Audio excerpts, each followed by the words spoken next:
Ukraine has launched the largest construction work to strengthen the front line since the beginning of Russia's invasion. The large-scale construction is aimed at deterring a new summer offensive by Russian troops. The Wall Street Journal reports this. According to the newspaper, the Ukrainian army is currently focusing on the rapid construction of anti-tank ditches and barbed wire in the east.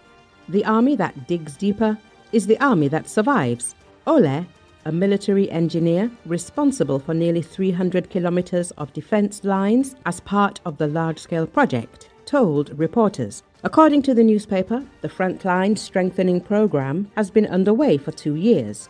At the same time, it faces constant problems, delays, Russian strikes, as well as corruption scandals and arrests of officials.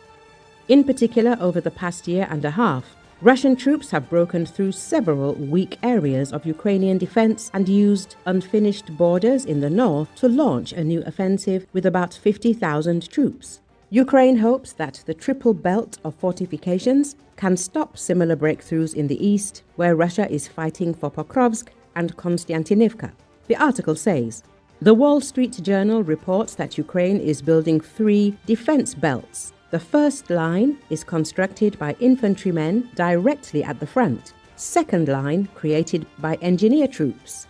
Third line formed by local administrations to protect key cities and regional centers. The goal of these defense lines is to stop Russian troops before they break through.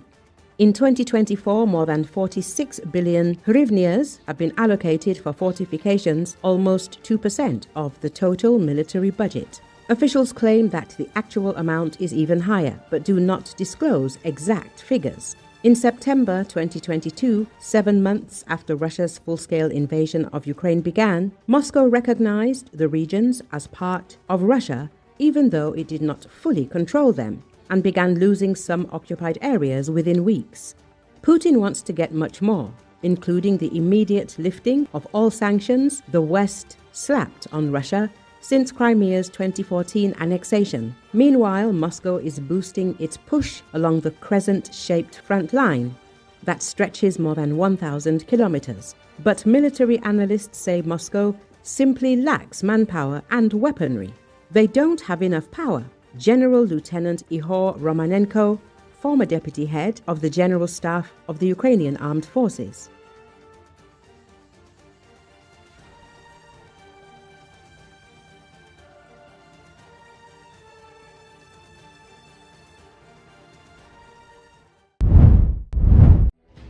President Donald Trump still holds leverage for a diplomatic solution to the war in Ukraine, with severe sanctions on Russia and countries that do business with it set to begin next week if Vladimir Putin does not agree to a ceasefire, Matthew Whitaker told Newsmax.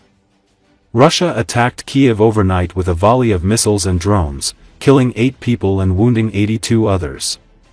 Trump reportedly said Tuesday in Scotland that the U.S. would impose tariffs, sanctions and secondary sanctions on Russia 10 days from today, if Moscow showed no progress toward ending the war. He also supports bipartisan legislation in Congress that would impose 500% tariffs on nations that buy Russian oil, natural gas, uranium, or other exports. President Trump obviously understands leverage better than anyone, Whitaker, the U.S. ambassador to NATO, told American Agenda. And I think him announcing that on August 8 without a ceasefire that he's going to implement, really I would call devastating tariffs and sanctions on Russia. The bottom line is, Putin needs to sell his oil. He's selling it to China. He's selling it to India. He's selling to Brazil. And those countries are now going to be subject to some pretty significant impact for them doing business with Russia, and Russia is not going to have any friends. They're not going to have any trading partners. And their ability to fund this war will end. So, at the end of the day, what we need is a ceasefire, and that can only be accomplished through diplomacy and through negotiation. Both sides are going to have to come to the table. Both sides are going to have to get a deal that is most likely not exactly their perfect scenario, but at the same time, the killing needs to end. Whitaker said he's not concerned that severe sanctions against Russia and countries that do business with it, such as China, would drive the two U.S. adversaries closer. "We hold all the cards as the United States of America," Whitaker said. "And most importantly, Donald Trump holds all the cards. This isn't the last option that he has. If China and Russia want to join the world that follows the rules, does not invade other countries, does not kill and wreak havoc, then they're more than welcome to. But this needs to end, and China needs to quit helping Russia continue this war, and Russia needs to quit prosecuting this war. They need to come to the table, and it needs to end. It's been going over for 3 years, and nothing has changed on the battlefield. And hundreds of soldiers every single day are dying." President Trump again is going to, as he announced, implement these secondary sanctions on August 8 if we don't have a ceasefire, but it's not what he's limited to. President Trump continues to have options available to him, and he'll use those if he deems necessary.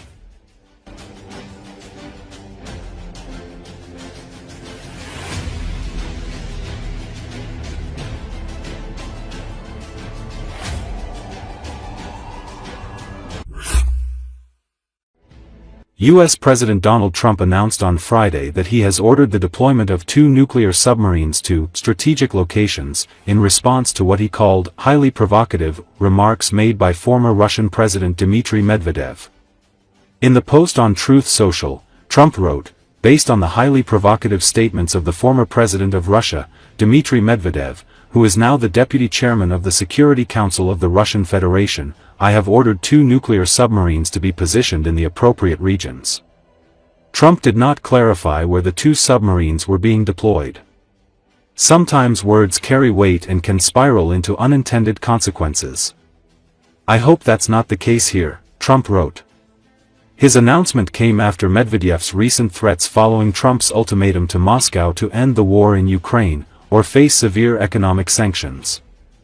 Writing on X on Monday, Medvedev said Trump was playing the ultimatum game with Russia, stressing that each new ultimatum is a threat and a step towards war.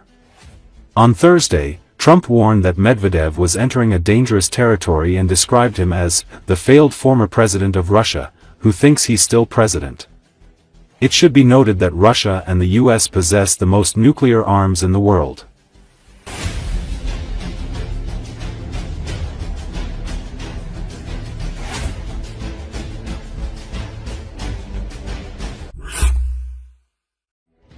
Two U.S. senators, one Democrat and one Republican, have introduced a bill proposing more than $50 billion in aid to Ukraine over the next 2 years. The Hill reported on this. The move comes as Russian President Vladimir Putin rejects calls from U.S. President Donald Trump to end the war of aggression. The bill was introduced by Senators Jeanne Shaheen and Lisa Murkowski. Their proposal includes $30 billion in direct military assistance through 2027, as well as $3 billion in foreign military financing over the next 2 fiscal years. Additionally, the bill expands the U.S. President's authority to reduce arms from $100 million to $6 billion annually for supplying weapons to Ukraine from Pentagon stockpiles. It is noted that a significant portion of the potential funds was also allocated to developing defense production within the United States. The bill aims to provide President Trump with additional tools to pressure Putin into negotiations by strengthening Ukraine's military capabilities to counter Russian attacks. The legislation includes $600 million to support Ukrainian law enforcement and anti-corruption programs, as well as $50 million for prosecuting war crimes. Among other provisions, the bill includes using profits from frozen Russian assets and the transfer of seized illegal weapons. Additionally, it proposes allocating $1 billion for a trilateral UAV initiative between the U.S., Ukraine, and Taiwan. This initiative involves joint research, development, and production of drones, as well as studying lessons from the Russian-Ukrainian war. This bipartisan bill is a win for America. It supports our defense industrial base, American manufacturers, and workers, all while U.S. military personnel learn from Ukrainian innovations on the battlefield, Shaheen said. The bill comes after the U.S. Senate Committee on Appropriations introduced a defense funding bill on Thursday that includes $800 million in military aid for Ukraine. The United States Senate has approved defense spending for 2026, which includes funding for military assistance to Ukraine. The draft budget provides for the allocation of $800 million for the Ukraine Security Initiative, $225 million for the Baltic Security Initiative, and $119 million for other projects related to European security. At the same time, it is worth noting that the relevant bill adopted by the House of Representatives did not contain provisions on financing Ukraine. However, an attempt to introduce an amendment that would completely prohibit the allocation of funds to support Ukraine was not supported. It has not yet been specified which programs for Ukraine the planned funding will be distributed to. It should be noted that the change in the U.S. government's position on Ukraine is also reflected in new approaches to priorities in the field of defense supplies. Another important step regarding Ukraine was taken by the U.S. Department of Defense. The department signed a huge $3.5 billion contract with Raytheon to produce medium-range AMRAAM air-to-air missiles. Under the contract, the missiles will be delivered to several countries, including Japan, Canada, Germany, the United Kingdom and Ukraine. The contract is reported to demonstrate the continued global demand for the combat-proven AMRAAM missile, a primary air superiority weapon for more than 30 years. According to press reports, the AMRAAM system is currently integrated with 14 platforms and is used in 44 countries around the world, demonstrating high effectiveness in air-to-air and surface-to-air operations. Its proven capabilities in active conflict zones increase its strategic importance to U.S. and allied defense forces.